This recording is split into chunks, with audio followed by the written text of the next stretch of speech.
time for another round of brandy. Candid conversations over cocktails about all things brand with your hosts, Reilly Newman and Scott Saunders, the brand developers behind Motif Brands. To kick things off, Scott saw a very interesting kind of marketing maneuver by a pasta brand. Barilla, the pasta company, the Italian pasta company. And this is geared more towards the Italian audience. They have the dry pastas, and they have different types of pasta shapes and things. And different pastas take different cooking times. So what they've done is Barilla Pasta actually has a Spotify account, and they have 9 public playlists. The playlists have 2 or 3 songs. Most of the songs in the playlists are Italian. The Spotify playlist, the description of the place is in Italian. So that's why I know that they're really focused on Italy. But you start the playlist and you cook your pasta. When the playlist is done, your pasta is done. The idea is you put your pasta in, you start the playlist. When the playlist is done, hey, your pasta's done. That's like a microwave. And it seems like a bizarre idea. When I first heard it, I was like, what? But I don't know. There's something about it that is so unique, so different, and I'm like wanting to just like, hey, hats off, bro. No, I like the creativity. Way to think outside the box. Way to find our customers. They cook a lot of pasta, but a lot of times they don't know what's the perfect time. Yeah, why use a timer or a egg timer when you can play some some authentic Italian music? And no, it's not like that. That is so out. I have done that actually on several occasions when I'm making dinner. I'll set fake Italian themed music. If it's French food, if it's Italian, if it's Mexican, I'll put on the thematic music to go along with it. And it's very fun, especially when you just do the instrumental or very just kind of ambient music. It makes it a lot better. It actually is. Yeah, it is. Barilla. So anyway, on to other things. Out of Italy came a lot of automakers, actually. And all of those automakers need tires. And so that's what we're talking about today is Firestone tires. And I was driving along, and I've seen it before, where there's a big Firestone truck, and on the side of it, it says, "Whatever you drive a Firestone." And I just kind of thought about that. And of course, in my head, I'm like, how can that be read? How is someone reading that? How are they looking at that? What does that even mean, right? And then looking into Firestone, it's actually kind of interesting history. Like I've been to several bars or even like eateries where they're converted old Firestone shops. And then they're now like a cool hip place.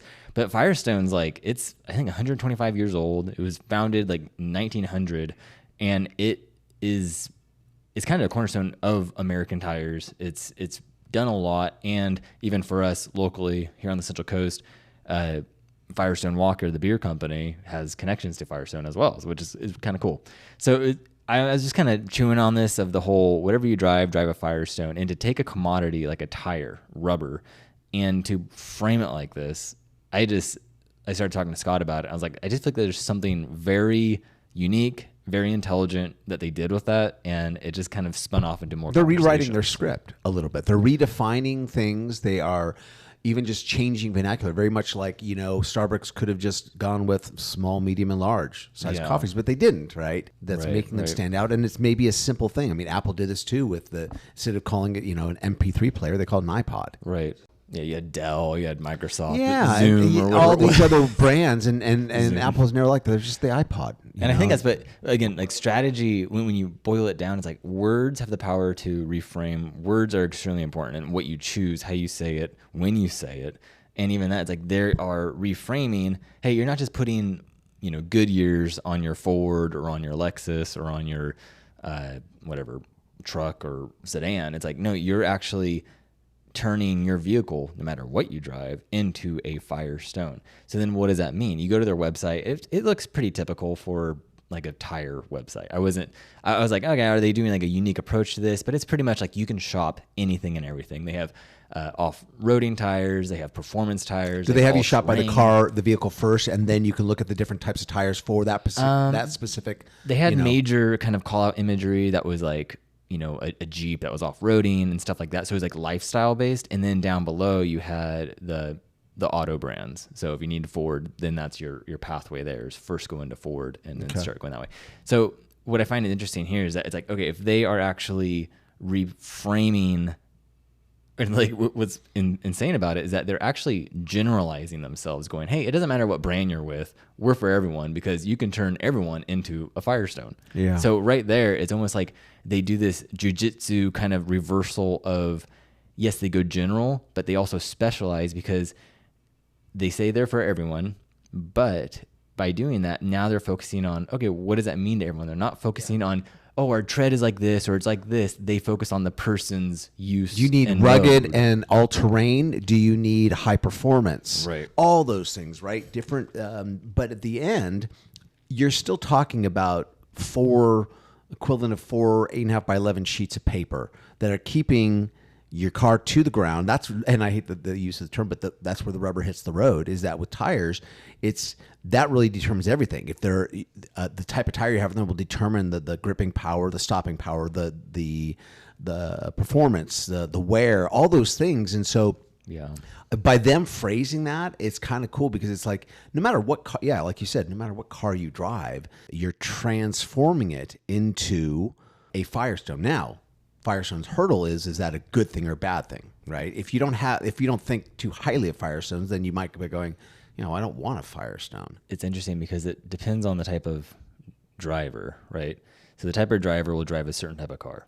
Someone wants safety will drive a Volvo. Someone wants performance will drive whatever, a Porsche or Ferrari or whatever. Someone wants luxury will drive a Land Rover or a G-Wagon or something like that. But it doesn't matter on that because they're not saying we do it all, we're for everyone. They're almost doing the opposite of that, of going, hey, however you use your vehicle, we can address that.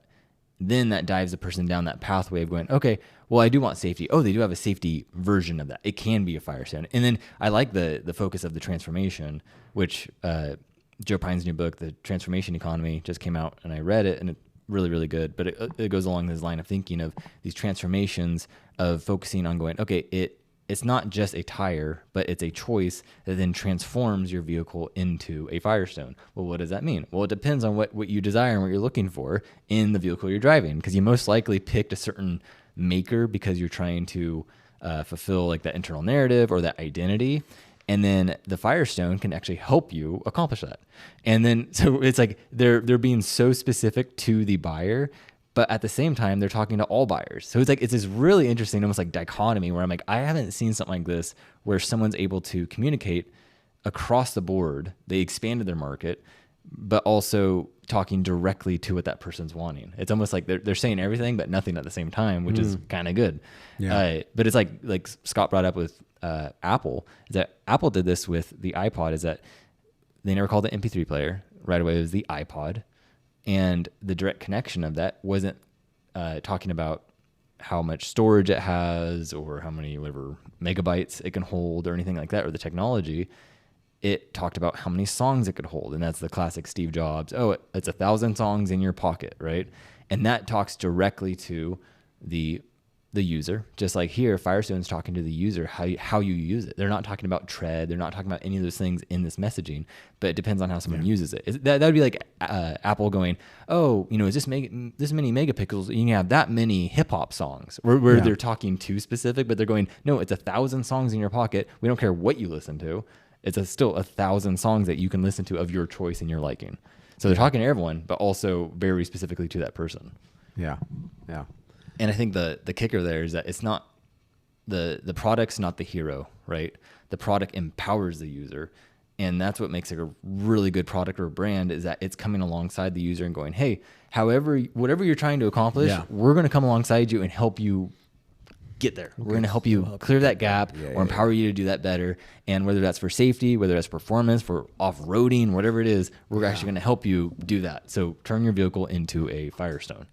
And again, through the wording, the strategy is deployed, and that wording helps with focus.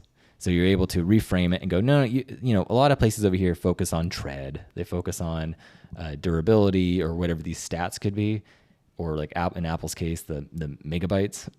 But we're focusing on you. We're focusing on empowering you.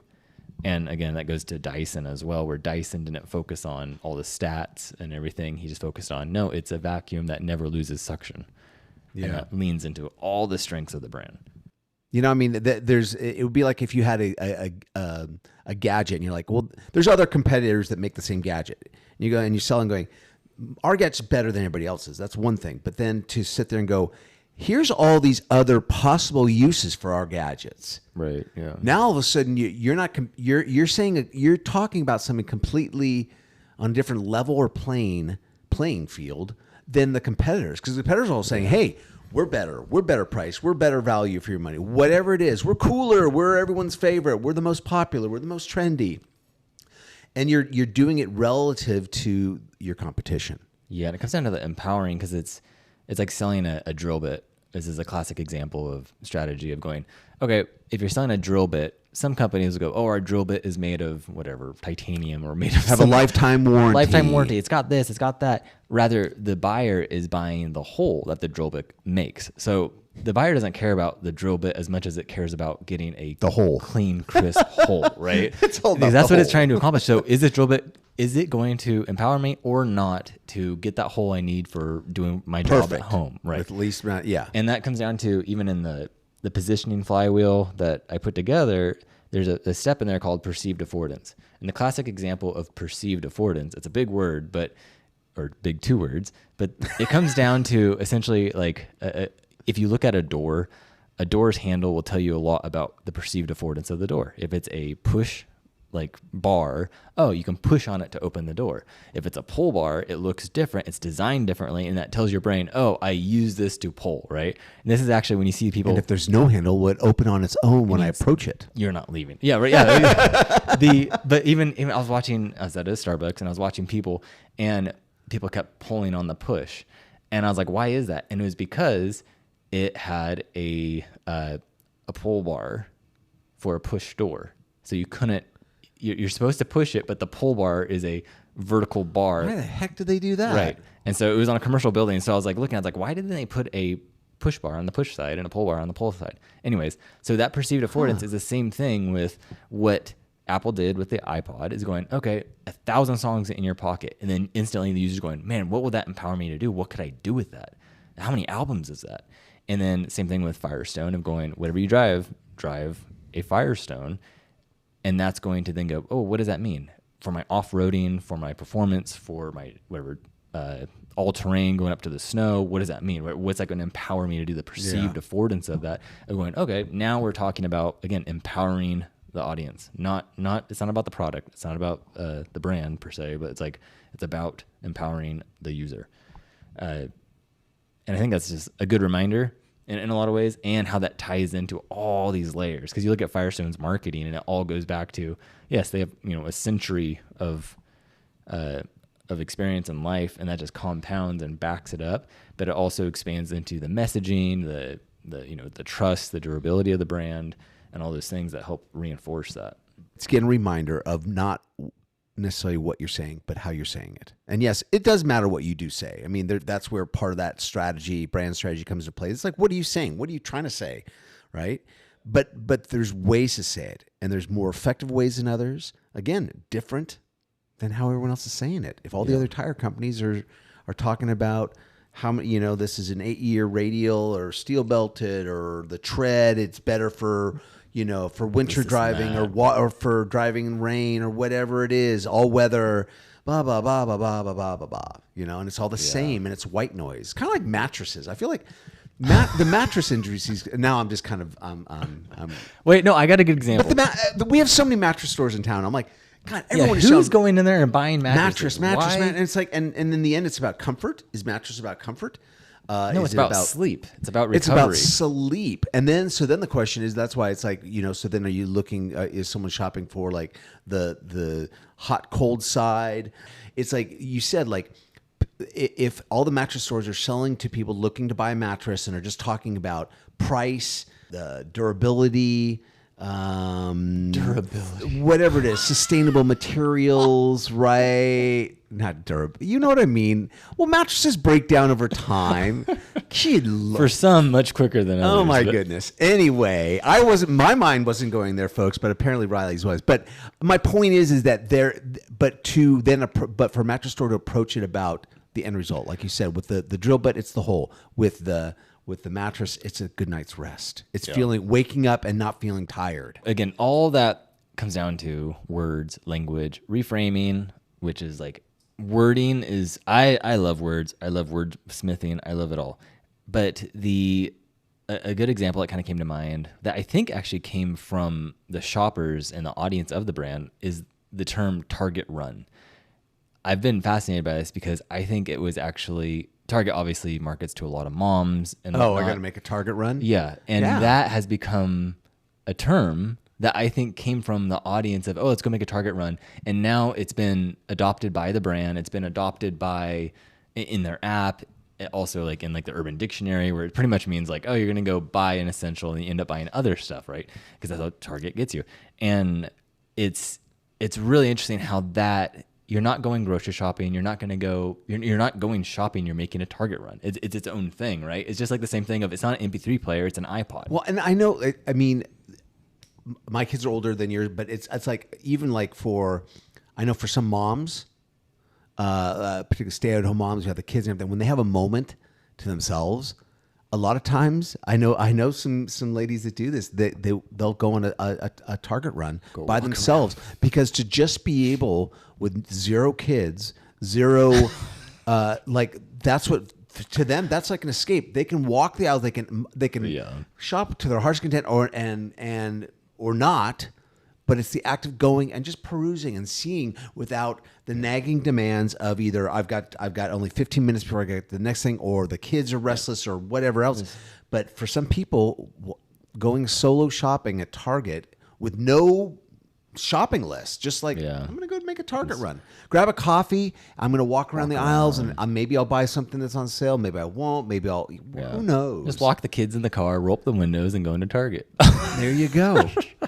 No, it is fascinating, and that's, I think, again, going back to all this, it's empowering your audience and going, okay, how does my brand? Yes, we provide value by delivering a service and offering a product, but beyond that, how are we actually coming alongside them and empowering them to do that? What's our perceived affordance in this?